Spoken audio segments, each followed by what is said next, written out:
澳門第三季博彩毛收入達到625.7億澳門元，按年增加咗12.53%。早前澳門六大博企已經公布今年第三季度嘅業績，各博企嘅表現可以話高下立見。我現就路氹區各賭場度假區嘅物業情況向金沙中國查詢。根據佢哋提供嘅數據所見，金沙中國第三季全澳物業嘅中場博彩毛收入達到16.89億美元，即係大約135.3億澳門元，佔整體市場佔有率嘅25.2%，為六大博企之冠。澳門賭場主要分佈喺路氹區同澳門半島，其中博企嘅主要旗艦物業位於路氹區，而金沙中國位於路氹區嘅物業包括威尼斯人、倫敦人、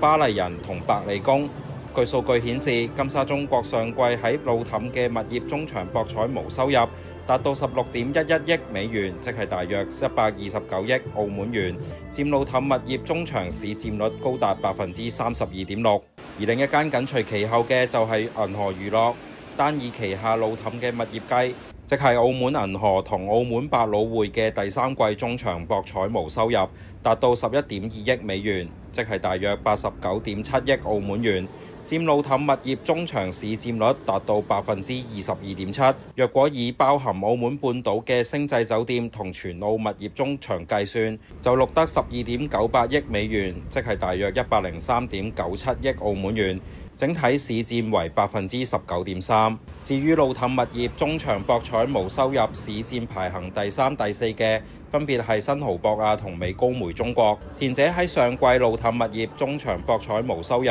錄得8.97億美元，即係大約71.9億澳門元，佔路氹物業中場大約18.2%。後者路氹物業即係美斯美高梅嘅中場博彩毛收入錄得6.17億美元，即係大約49.4億澳門元，佔路氹物業中場市佔12.5%。不過，若果以全澳嘅物業嚟講，美高梅中國嘅中場博彩毛收入嘅市場佔比則為16%，錄得10.74億美元，即係大約86億澳門元，高於新濠博亞。而新濠博亞中場以全澳物業計，僅錄得9.26億美元，即係大約74.2億澳門元，佔13.8%。除此之外，永利澳門上季整體中場博彩毛收入錄得8.28億美元，即係大約66.3億澳門元，佔整體中場市佔率12.3%。單計旗下路氹物業中場為4.96億美元，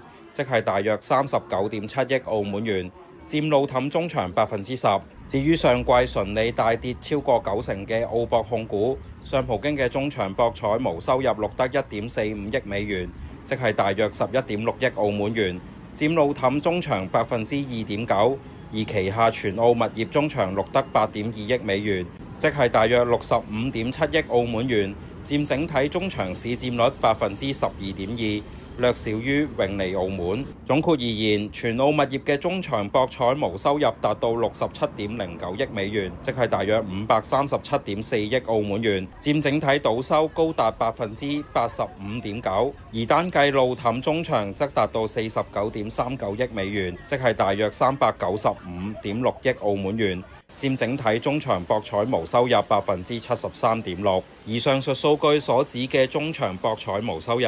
係博彩毛收入扣除直營貴賓廳收入與博彩中介人貢獻收入後之淨值，且包含各自己收入。因此，有關數據同博監局所提供嘅扣減貴賓百家樂後嘅中場賭收數字有所唔同。若果以後者計算，包括博彩機在內嘅中場博彩毛收入僅456.84億澳門元，佔整體賭收73%。